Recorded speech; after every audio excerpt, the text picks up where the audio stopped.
ഈ ഐഹികമായ ദുനിയാവിൽ നാം സൂക്ഷ്മ നിരീക്ഷണം നടത്തുകയാണെങ്കിൽ പലതരത്തിലുള്ള അസമത്വങ്ങളും നമുക്ക് ദർശിക്കാൻ കഴിയും. ചിലർ പരിപൂർണമായ ആരോഗ്യവാന്മാരാണെങ്കിൽ മറ്റു ചിലർ നിത്യരോഗികളാണ്.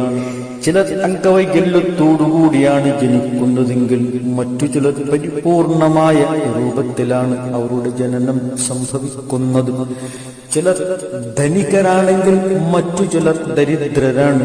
എന്താണ് ഈ അസമത്വത്തിന്റെയൊക്കെ ആധാരം?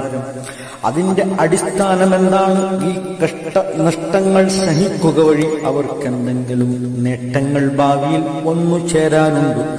അള്ളാഹുവിന്റെ റസൂൽ സല്ലല്ലാഹു അലൈഹി വസല്ലമ നമുക്ക് ഉണർത്തിത്തരുന്നത് അത്തരം കഷ്ടനഷ്ടങ്ങളും അസമത്വങ്ങളും വന്നു ഭവിക്കുമ്പോൾ അതിൽ പരിപൂർണമായ ക്ഷമ പാലിക്കുന്നവർക്ക് സമത്വത്തിന്റെ ലോകമായ സ്വർഗപ്രവേശനം എളുപ്പമാകുന്നതാണ്.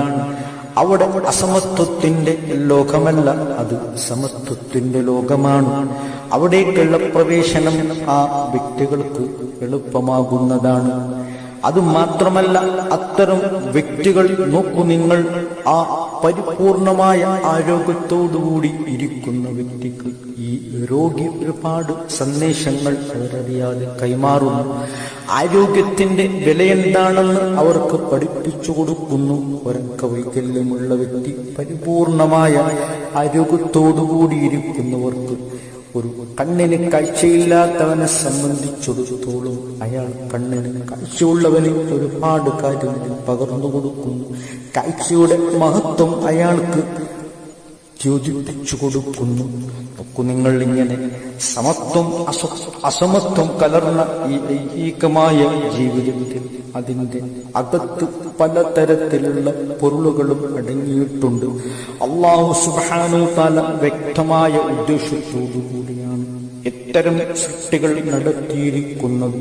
അതൊക്കെ പഠിച്ചു മനസ്സിലാക്കി സത്യത്തിന്റെ പാതയിൽ അടിയുറച്ചു നിൽക്കാനും മുസ്ലിമായി മരണപ്പെട്ട് വിജയം വരിക്കാനും അല്ലാഹു സുബ്ഹാനഹു വ തആല നമുക്ക് തൗഫീഖ് ചെയ്യുമാറാകട്ടെ.